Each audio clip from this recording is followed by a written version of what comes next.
Back in September last year, the Icebrood Saga, a brand new Guild Wars 2 Living World story, made its spectacular debut. Ever since, ArenaNet has offered a particularly enticing offer.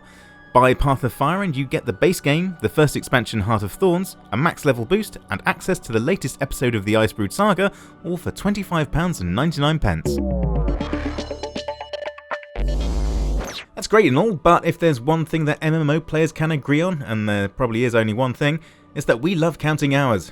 It's not enough that people recognise your awesome, super rare mount, they need to know how long you've spent playing to earn it. We also like making sure that we've been getting our money's worth. After all, what genre is more cost efficient than the MMO? With that in mind, we're going to break down just how many hours of play your £26 will get you. Let's start at the beginning, the base game. Now technically you can play this completely for free, but as getting one of the expansions upgrades your account a bit, I think we can safely include that in our calculations. Clearing the main story alone runs you about 70 to 100 hours, so let's say 80 and jot that up here. Now let's turn our attention to the expansions. Each one of these has a full, deep story with tons of content, and you can get both of them included for your £26. Both Heart of Thorns and Path of Fire are around 80 hours long, so we're up to 240 hours. That's about 9 hours per pound. Pretty good, right? But we're MMO players, right? We don't just run through the story, we have to see everything. Up till this point, we've been assuming that you're playing solo, doing the story and grouping up occasionally where necessary, so let's expand our range a bit more. First up, dungeons. These are group activities with their own stories, collectibles and rewards. There's currently 9 regular dungeons in the game, with each one taking an average of around 90 minutes, so that's an extra 14 hours if we round it up. Next up are Fractals. These are special challenge instances with scaling difficulty levels. They have their own stories too, but they're predominantly useful for farming lovely gear. In theory, if you're good enough, you could spend hundreds and hundreds of hours here alone, but let's be conservative here and just count one run per Fractal. There are 20 of these, and these can take anywhere from 30 minutes to 2 hours, so let's split the difference and say 1 hour each. Raids! These are 10-person instances designed for endgame characters. Now if you're an MMO fan, you already know what a raid is.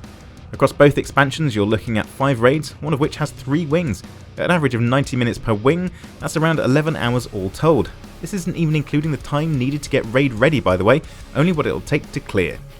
And to round out the structured PvE content, strike missions. These are kind of one boss raid encounters. They're easier than raids, but harder than open world stuff. They're pretty quick if you're good, taking only around 10 minutes. Let's face it though, most of us aren't that good, so we'll round it up to 15. With 8 currently available strike missions, that's another 2 hours. Feeling dizzy yet? Tough, we're not done.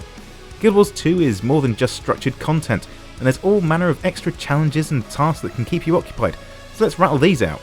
Leveling crafting is mostly about how much money you have saved, and let's assume it takes a bit longer than normal as you're a new player, so 5 hours per maxed out craft. With a max of 4 crafts per character, that's 20 more hours. Achievement hunting and collecting is another aspect of the game that could potentially take hundreds and hundreds of hours, but we'll assume you want to put some time aside to see your family occasionally and just throw in a healthy 50 hours. The focus of Guild Wars has always been PvE content, but there's plenty of PvP to sink your teeth into as well. Gearing up for endgame competitive play will likely run about 20 hours, and then playing enough to get your weekly rewards will average around to about 8 hours. We'll take a month's worth of that and gently fold those 32 hours into the total.